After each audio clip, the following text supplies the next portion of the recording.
Cableguys are back with their long-awaited Shaperbox 3 plugin, and Shaperbox 2 is my favorite effects plugin of all time. So in this first look, we're gonna see if it's actually worth the upgrade to go to Shaperbox 3. Let's get started. And I have not been this excited for a plugin in a very long time. So here's what we've got so far.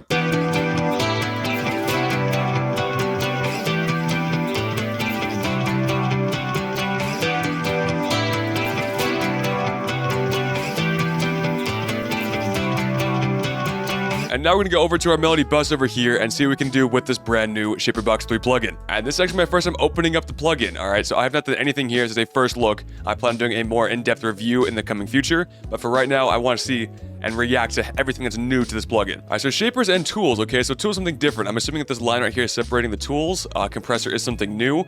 I used to use the compressor version over here, but I guess now it's its own separate thing. Liquid is the new shaper that I've been hearing so much about. Jet plane flanging, okay? Thick, lush phasing, robotic comb effects. Okay, we're gonna see how that works out for something more like guitars like this. Alright, so it's obviously already immediately different. I'll try like a phaser. Oh, listen to that though, alright. A little too much, I think. Try going down to like the middle, and then where's my snap to grid tool? It used to be up here. Everything does look a little bit different. That's one thing to where I feel like companies try to like change the interface, where like Shaperbox 2 didn't have a bad interface. You know, it's everything that I knew. Not saying that this new one is bad. I just don't know where everything is, and don't know if it needed a change like that. So now I gotta try and find snap to grid. I'm not seeing it anywhere down over here. Oh, there it is. I like that. I want to make it a bit more subtle, though. Alright, what is this?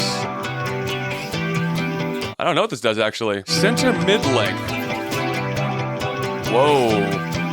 Alright, I'm definitely gonna need to find out exactly what all this means. I've got no idea. Yeah, I'll find out what that means in the future. As a first look, I don't know exactly what this means. Sync. Okay, MIDI. Oh! So this is very important over here. This is game-changing. Oh my god. Okay, so audio. And then 3 buttons pop up over here. Global audio trigger setup. Okay. I don't know what all 3 of these options mean over here. External sidechain input. Okay, that's exactly what I was looking for. I'm gonna press that right now. Okay. I need a kick. I'm gonna make a quick kick pattern right now.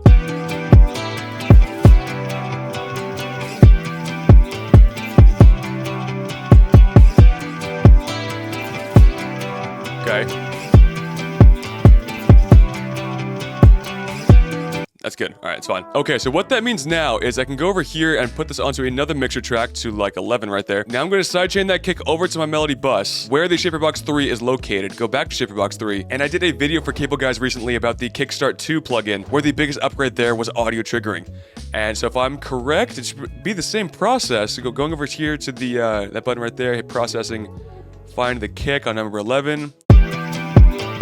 It actually does it. This is going to be game-changing.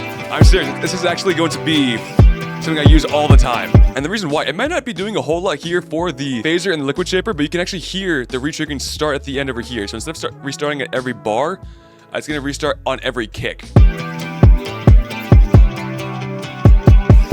Okay. So what that does mean, now we can go over here to something more like filter, okay? This is an old shaper from Shaperbox 2, and we can pick something like a high pass instead. We'll do like a 6 dB. So because it's now a high pass filter, whenever the kick hits, it's going to be taking out the low end depending on the LFO that we put over here. So to make it sound way more dramatic so you guys can hear what I'm talking about. Okay, now obviously you don't want to be that dramatic, so I can put this down like this. Where is it? In the bottom over there, you can see how many hertz that we're going down to. It does not need to be a lot to cut out the low end here. So let's try like 49. 49 hertz should be fine. And then you can shape this however you want. And now it should be taking out the low end from there. I want to be a little bit more like that. Let's see how this works. And if you have any muddiness when it comes to like your kick hitting with the melody or the 808 or any sort of bass instrument, this will help out cut that low end whenever the kick is being triggered. That is a huge game changer. But not only that, this should also work for an 808. There was a problem with Kickstart 2 when trying to sidechain the 808s to the melody to where it wouldn't cut the low end because it's got to have a very sharp transient. Actually, Cableguys contacted me saying, yeah, it's transient based. The transient has to be strong enough for the plugin to pick up, which 808s do not have a strong transient like that usually. All right, so this 808 right here does not have a sharp transient at all. So I'm gonna try laying this one down and seeing if it actually triggers the effect. No. Not working. Alright, so it's got the same process as Kickstart 2 over here for the triggering, so it does not look like we're going to be able to use the 808 to sidechain and take a low end for our melody or any other instrument like that. But still, being able to trigger things with audio, we can even do that for a snare. We can do that for a snare. Let's try it.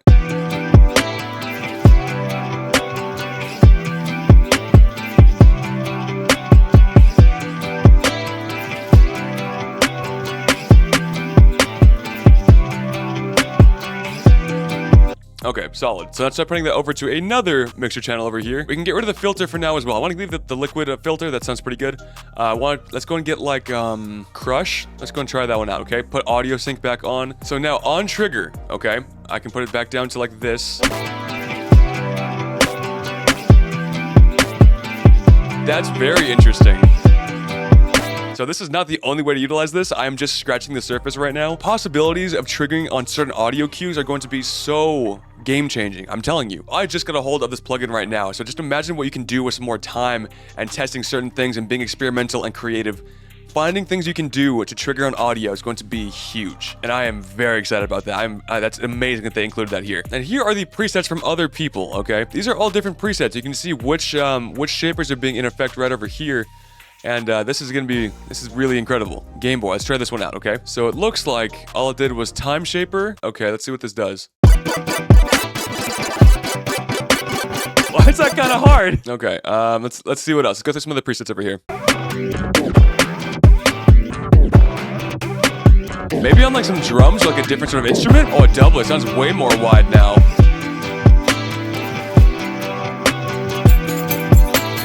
Oh, okay, cool. With the noise shaper right here. It's actually a very creative way to use noise shaper here. Using the LFOs that time shaper is so well known for. Using it as more of like a perk by putting some groove to it. That's actually really cool. All right, so there's a few of the presets right there. I don't want to spend too much time there. Let's go over some of the actual individual shapers, okay? This is more of like a sort of like distortion in a way. Obviously, you don't want to go too crazy with that right off the bat. Technique that I used to use back in the day was actually put this all the way up to like over here. Something more like this on the ground. It sounds almost like it's reversing into itself like that. Like I've always loved that trick. All right, I wanted to dive more into the LiquidShaper, man. This is the brand new one that I really want to try out. I've been using a lot of like phasers recently, so I'm gonna try using something like that. All right, so I'm actually gonna go over to, I like the 1 bar, so let's go and add some variety. Go to 2 bars and then put you back down like that one, right? That's what I'm trying to do. I think so. I think that was good.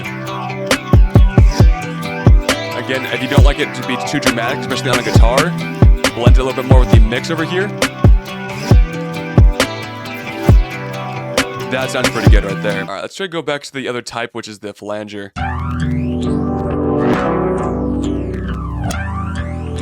Again, I think for like a different sort of sound selection, it might sound good. It didn't even sound bad. Like once again here, if you want to do it for like a guitar, maybe going down in the mix to help blend a bit more. But personally, I think that I prefer more like phasers. We can also make the sound a lot more wide as well. But let's try and add something over here, okay? So one thing I have not shown you guys yet is that you can actually split the frequencies. I don't like my low end to be very wide at all. I actually want to make that a little bit more mono. The mids can be a bit more wide. And the highs, I want to just crank that up. See what that does.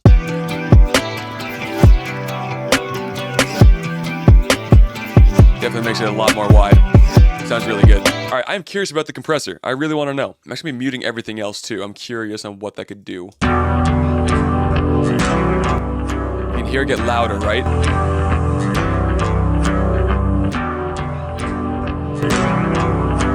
And the reason for that is it's compensating to get it to the actual dB while compressing it. But there actually is no LFOs here, which is very interesting. You know, that's why they probably put this as not a shaper, because there is no LFO and why they would call it more of a tool. I already use Shaperbox as more of like a mixing and sometimes even a mastering tool as well. So this just adds to that. You know, adding a compressor onto your melody bus can really help out with the mixing, everything sound more full. So definitely be able to use that in the future. All right, so that's going to be your first look at the Shaperbox 3 plugin by Cableguys. Initial thoughts on this first look. The LiquidShaper, I think, is a very great integration to the overall lineup. I've actually been using phasers and ₦anger a lot more recently with other plugins. So I think it's great that one of my favorite plugins of all time is now in integrating that in their new product. And not only that, possibly something even bigger than that is going to be the audio trigger capabilities here. I am only just scratching the surface on what we did here today. There's going to be so many possibilities of what we can do here. And I am very excited to see what I can do with this and see what you guys can do with it as well. If you guys do want to go pick up this plugin, there will be a link down below in my description. Go pick up a copy for yourself here today. And I'm going to have even more content on this Shaperbox 3 plugin, a more in-depth review, new things that I find out, new tools that I want to utilize so I can share with you guys. So if that sounds good to you and you enjoy this video, drop a like from me down below, helps me out a lot, and subscribe for more Shaperbox 3 plugin coverage. Thank you guys so very much for watching. I really do appreciate it. And I'll see you in the next one. Peace.